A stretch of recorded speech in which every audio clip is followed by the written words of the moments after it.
Hello there. Fusion Temples here for a quick one. I don't really even need rocks, but I did find a good little spot, so we'll see what we can get. I have a major surplus. I mostly just want to make a video. And it's going to be hopefully not too weird of one. But when I say I have rocks, first of all, let me just say I'm kind of like making crafts and jewelry and things like that, and I have such a surplus, so I'm sure I'll find this place actually looked like it's got some good ones in here, so I can probably pick through them and get some really good ones. Anyway, the video will be about a lot of things, and it's going to be weird. Put a weird warning on there, weird warning. I guess all my shit's weird now. I'm getting weirder as I get older.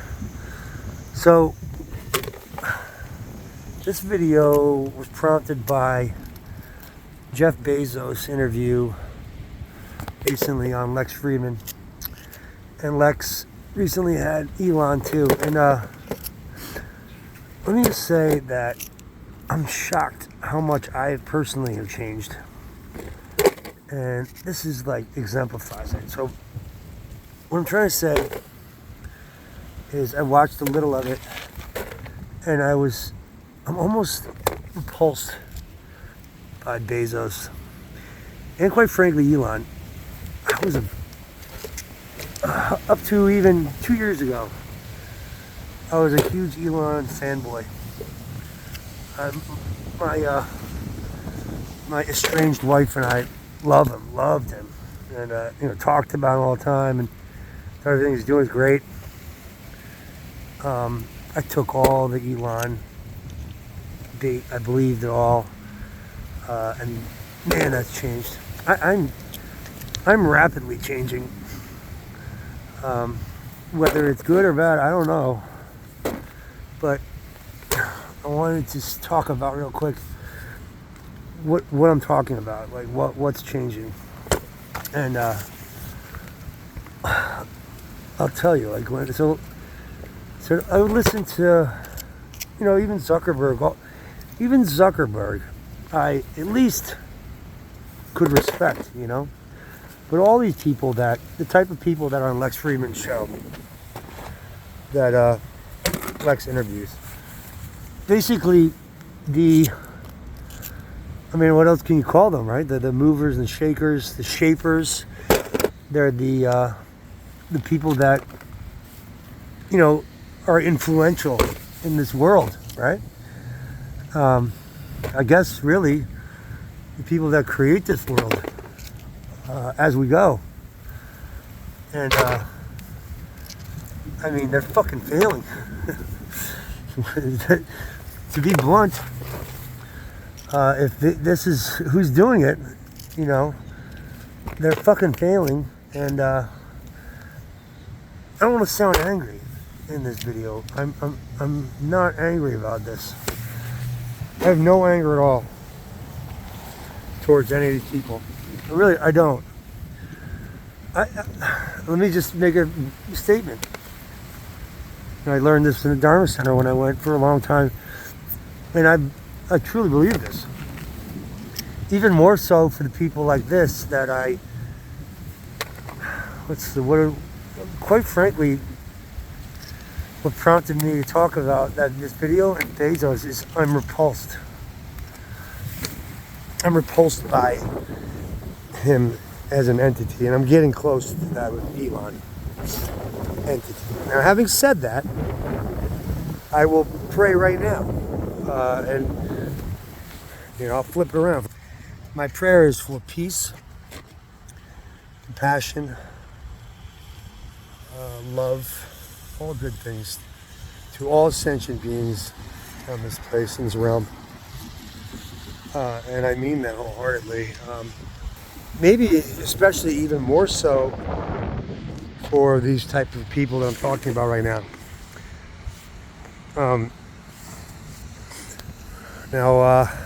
Now I have to really focus and think about what I'm trying to say for people who don't instantly understand what I'm trying to say, which I do think there's probably some people that will watch this one day or maybe right away, and I don't have many people watch my videos at all, but and understand instantly what the hell I'm talking about, without even me talking anymore. I can stop right now and they get it and they know what I'm saying. So for those who don't, I have to kind of create a case of what I'm talking about, right? Like, what do you mean? What, being pulsed by Jeff Bezos, Elon Musk?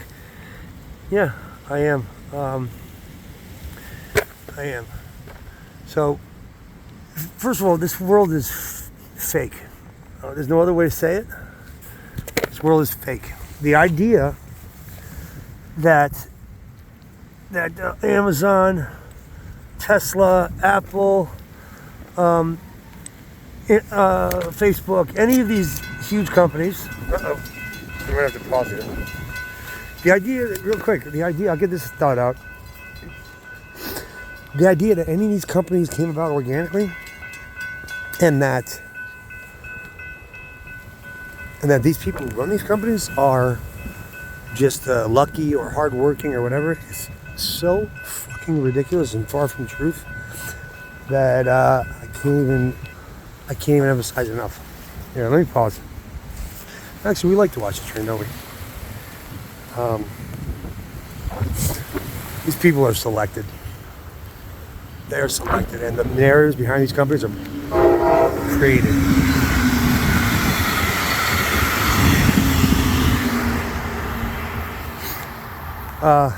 Matt in Quantum of Conscience. It's probably my favorite channel. Almost, well, I'll just say it is my favorite channel.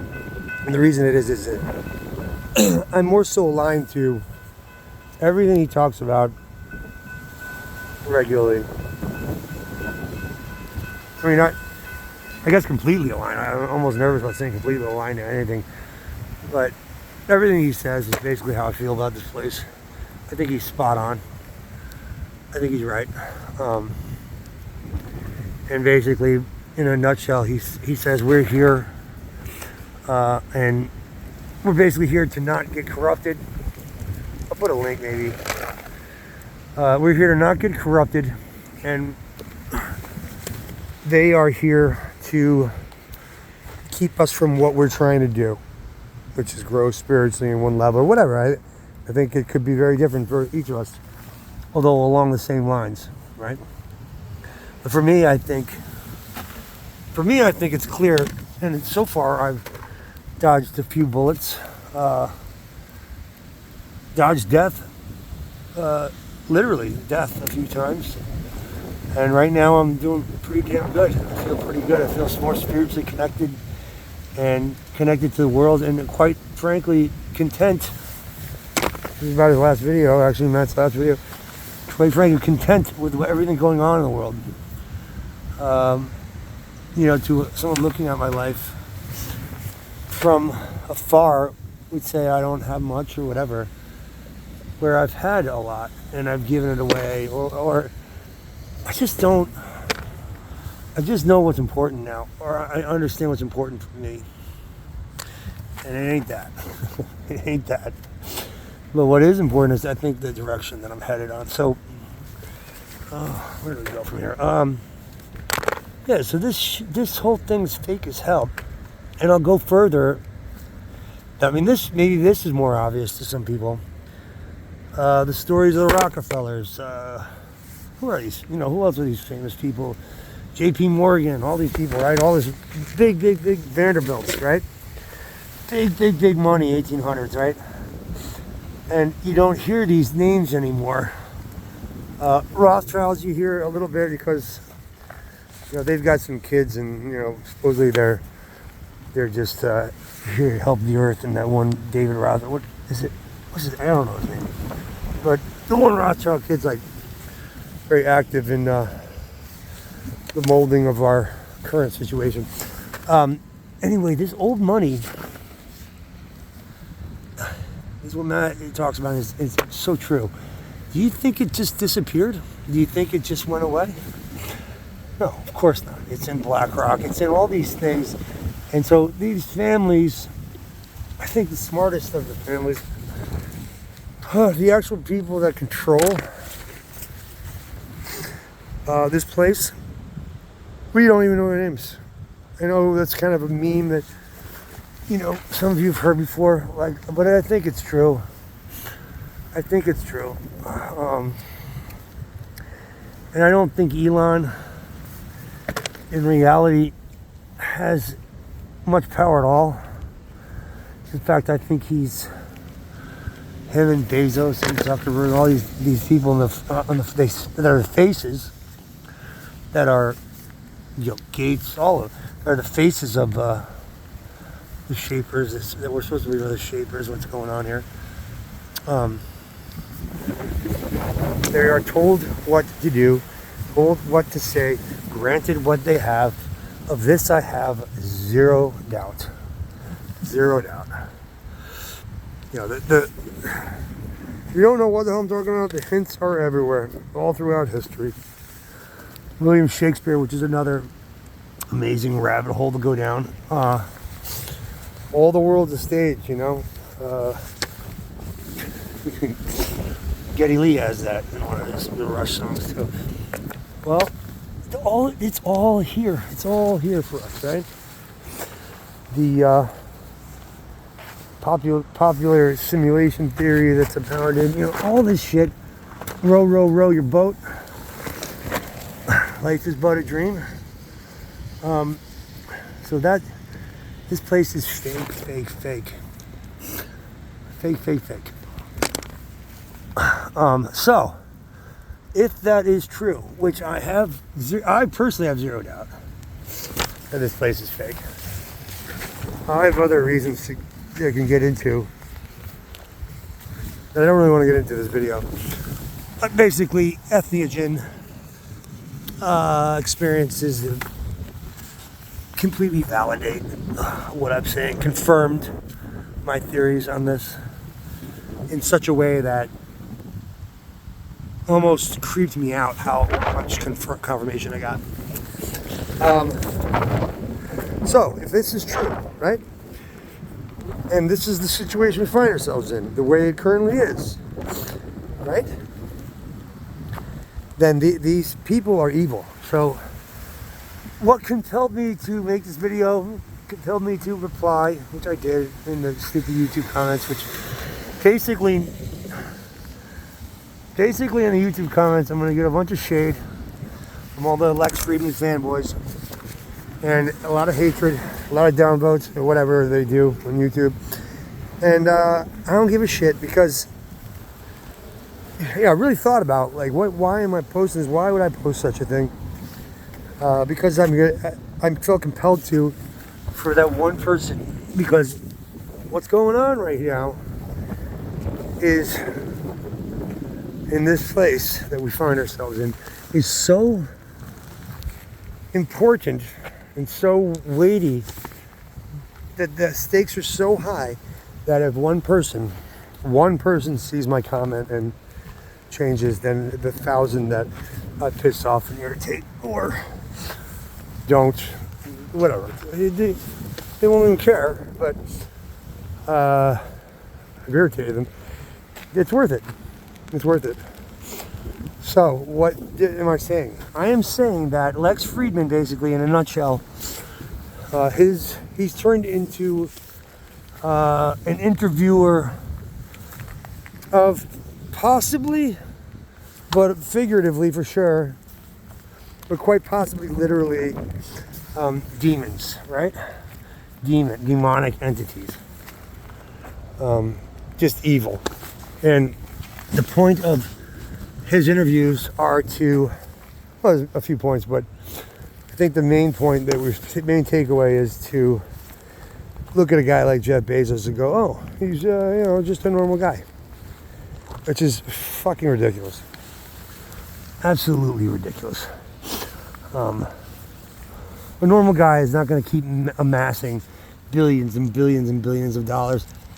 You know, Bill Gates, when did he say years ago? He said he's going to give away all his wealth before he's done.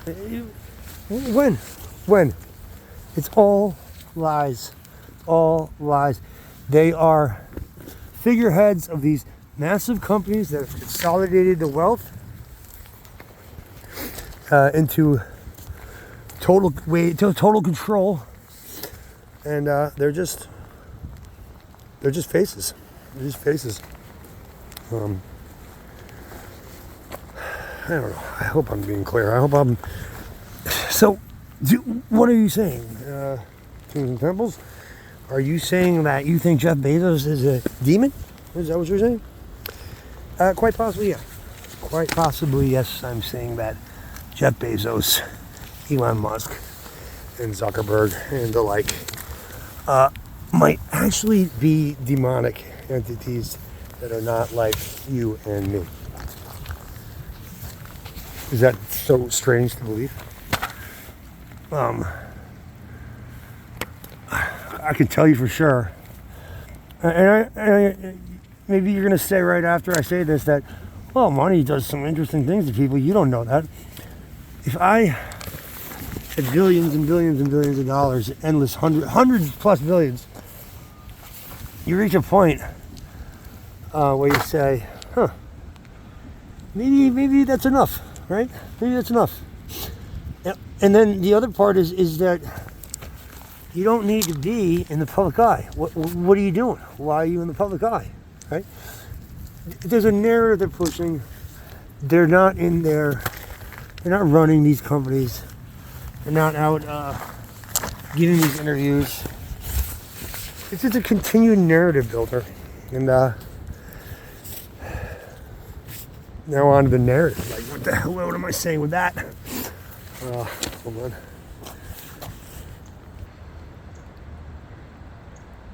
So I had to pause for a minute because part of the tagline of this channel that I got going here is not my narrative. And so I'm about to talk about narrative, and it's kind of a big subject. So it ties in with so much, you know. Basically, I think that we live in a reset cycle, a place that experiences regular resets. We are headed for one now, or one's headed for us right now, and I think soon, it's coming soon. What does that mean? What are the resets? I mean, I think things, well, there's many ways I think about it, and that's changing and developing or whatever, but I think that either they're forced or they're created by our source, our God. When things get a little too dicey, like let's say humanity loses way too much, just say he says, he, she, whatever, says, I've had enough, and gives it a quick wipe. So that's very possible. Or many that believe that it's on it's a regularly occurring cycle. If you go to Jason Brashear's channel, which I was really into, and I'm still into, it's not as much. I mean, I like it. I like what he says. I'm just not, I don't know, something's up. Took a little break here. And I'm not throwing shade at him. He's a super smart dude. But basically, he contends that we're in a 138-year cycle of mini and big cataclysms and resets. And then, so the next one is 2040, basically. Which, who knows? I guess we'll find out, right? I do think one's coming. Oh, and by the way, with that theory, sometimes they're bigger, sometimes they're smaller. This one coming in 2020. And he has all this theory through historic data that he's gathered. It's not like there's nothing behind it. And on top of that, he has an open invitation for anyone to debate him on his findings, which is pretty interesting because there's no one coming to him, you know. You know, I even think Graham Hancock is controlled opposition. You know, I think it's like when they tell us stuff, they tell us a lot of truths and half truths. They don't tell us the whole truth. You know, tell us just enough. I think the whole truth is. I think here's what's actually happening, and what maybe I have talked about this, but you know, say Illuminati. So what would make them illuminated, right? What would be the illuminating thing, right? Knowledge, right? What kind of knowledge? Well, if there was a reset cycle,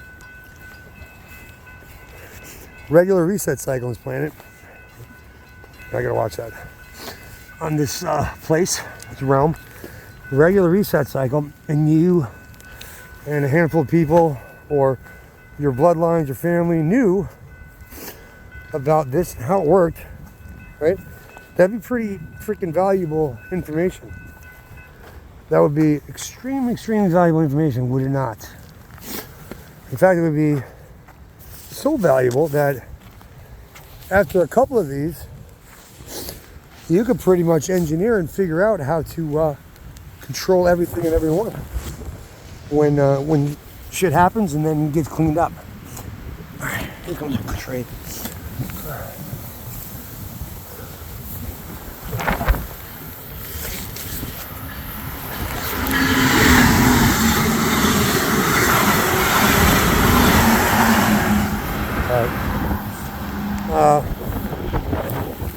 So that is, in a nutshell, what I think is happening. All right. And so when I say narrative, that is what we are told about who we are, what we are, where we are. From the moment we're born, or possibly, did I lose a couple more people? Possibly even cloned. Right? I think it's kind of frightening in a way, but I don't have fear about it. I kind of feel like what happens also right before these things, as we get nearer and nearer, is that certain people start waking up more to it, and it's unveiled to certain people, certain groups of people. Kind of like the, what you would call the truth community in YouTube right now, which, are we 100% correct? Undoubtedly no, but we're all piecing together little bits and pieces of it, and we're on the right track. We're definitely on more the right track than we would be if we just followed the narrative. So here's the last thing I wanted to talk about, which is totally connected. And this is clearly a place of duality, black and white, good and evil. You know, it's exemplified by the story of the eating of the fruit at the tree, you know, the garden of good and evil. And we introduced duality to us, and duality is an interesting thing. I'm not going to get into that too much. What I will get into is there's something about this place that craves the duality. So, like an event like we had recently, started in 2020. It was, you know, think about it. It was split right down the middle. You got believers, you know, mask up, you know, all that. And you got people questioning it, right? Like extreme questions. It's not even like some people are kind of indifferent. It's strong. The last president, Trump, big polarity thing going on there, right? Huge. You got people who love him and people who literally wish him to die. What else? There's so many examples of this. You have to see what I'm talking about, right? I mean, it's so clear. I don't even know how to be more clear. So I think what's happening is this duality is ramping up. Well, first of all, I have theories on the... You know what? I'll do another one about this whole idea, but very quickly, it's a teaser. Duality is ramping up. It's super important somehow to how the mechanics of how this place works.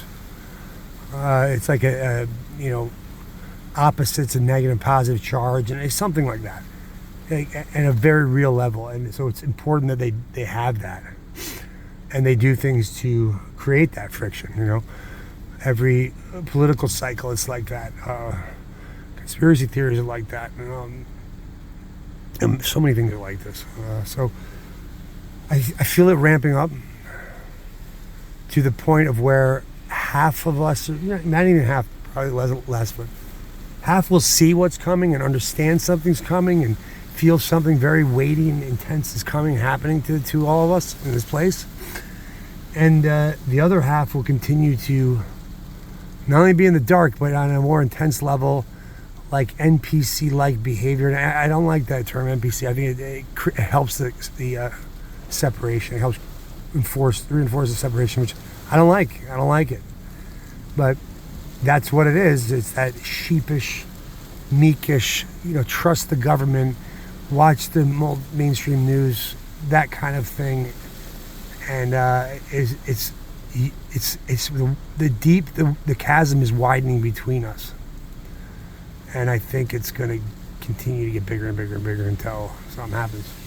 It's interesting. I think it's the final thing I'm going to say. I think this is what happens. I think it's part of the cycle. There's an unveiling for some and a doubling down on the narrative, an agreement of the narrative for others.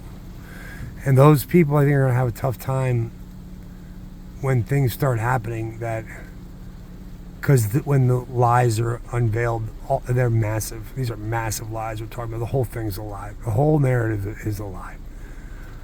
From the shape of the place to who we are, to what we are, what goes on here, all of it.